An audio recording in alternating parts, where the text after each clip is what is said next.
নমস্কার। এসএসসিতে যেসব যোগ্য 26,000 শিক্ষক শিক্ষিকা ছিলেন, খুব সম্ভব তাদের সবার চাকরি বেঁচে যাবে। কারণ আজ এসএসসি নিয়োগে ডেডলাইন বাড়াতে আবেদন করতে পারে এসএসসি। আজকে জাস্টিস অমৃতা সিনহার বেঞ্চে যে মামলাটি উঠেছিল তাতে এসএসসির আইনজীবী সুতনু পাত্র পরিষ্কার জানিয়েছেন যে আগস্ট মাস পর্যন্ত যে সকল শিক্ষকদের মেয়াদ আছে সুপ্রিম নির্দেশে তাদের নিয়োগ প্রক্রিয়া শেষ করতে হতো সেই সুপ্রিম কোর্টের নির্দেশেই 31শে আগস্টের মধ্যে। কিন্তু বর্তমান যে পরিস্থিতি মধ্যে সরকারের বদল হয়ে গেছে এবং বেশ কয়েকটি গুরুত্বপূর্ণ জিনিস এর মধ্যে উঠে এসেছে। ওবিসি মামলা প্রত্যাহার, পূর্বতন সরকারের দায়ের করে যে ওবিসি মামলা তা বর্তমান সরকার প্রত্যাহার করে নিয়েছে। এর ফলে সব কিছুরই একটা পরিবর্তন ঘটে গেছে।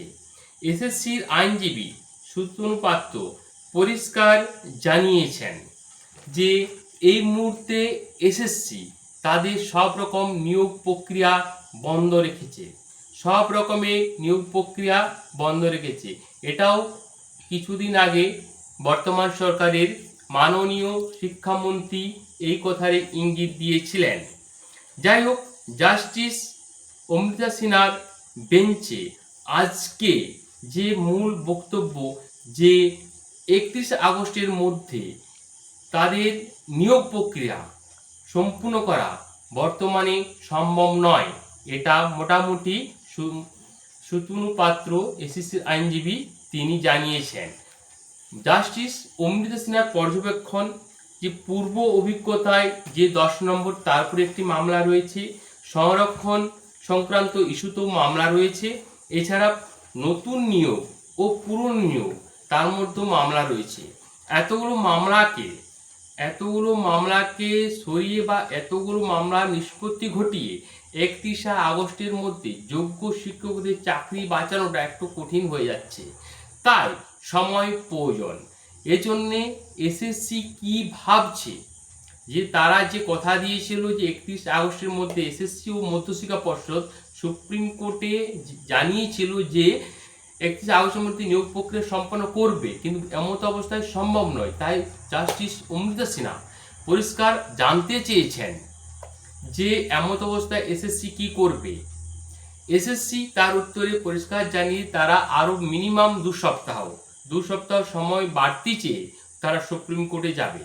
একটা কথা পরিষ্কার হয়ে যাচ্ছে, বর্তমান সরকার যেসব শিক্ষকরা আজকে দোলাচলে আছেন এবং অমৃতা সিনহার নিজের যে পর্যবেক্ষণ তাতে পরিষ্কার উঠে এসেছে যে যেসব যোগ্য শিক্ষক শিক্ষিকা যাদের চাকরি চলে গেছে অটোমেটিক বা সুপ্রিম নির্দেশে এই মুহূর্তে শুধুমাত্র কাজটা চালিয়ে যাচ্ছেন, হয়তো সবেতন কাজটা চালিয়ে যাচ্ছেন, কিন্তু তিনি যে যথেষ্ট সহানুভূতিশীল এই সব শিক্ষকদের উপর তার বক্তব্য কিন্তু পরিষ্কার হয়েছে। তিনি পরিষ্কার জানিয়েছেন যে তিনি এই ঘটনায় ব্যথিত। যাই হোক, বর্তমান সরকার তার কর্মপন্থা নিয়ে এটুকু আভাস পাওয়া যাচ্ছে যেসব যোগ্য শিক্ষক শিক্ষিকা আছেন তাদের চাকরি অবশ্যই বহাল থাকবে, কারণ ওবিসি মামলা এই সরকার প্রত্যাহার করে নিয়েছে। এছাড়া যে মামলাগুলো আছে পূর্ব অভিজ্ঞতা ভিত্তিতে যে 10 নম্বরের ব্যাপারটা সেটাও হয়তো আগামী দিন মিটে যাবে। তাতে কি হয়, এই 26,000 যোগ্য শিক্ষক শিক্ষিকা হয়তো বেঁচে যাবেন। আর বর্তমান সরকার যে নতুন নিয়োগ প্রক্রিয়ার কথা বলেছিলেন, প্রায় 50,000 শিক্ষক শিক্ষিকা ও শিক্ষাকর্মী নিয়োগের কথা বাজেটে যে বলেছিলেন, এটা কমপ্লিট না হলে সেই নতুন নিয়োগ কোনো অবস্থাতেই সম্ভব নয়। তাই সার্বিকভাবে পর্যালোচনা করলে একটা জিনিস পরিষ্কার হয়ে যাচ্ছে যে যোগ্য শিক্ষক শিক্ষিকারা যোগ্য সম্মান রেখেই তাদের চাকরিটি বজায় থাকবে, এটা আশা করাই যেতে পারে। যাই হোক, আগামী দিন এই মামলার গতি প্রকৃতি কী হয় তা খবর আসার সাথে সাথে আপনাদের জানিয়ে দেব। এবং ততদিন অবধি ভালো থাকুন, সুস্থ থাকুন। জয় হিন্দ, বন্দে মাতরম।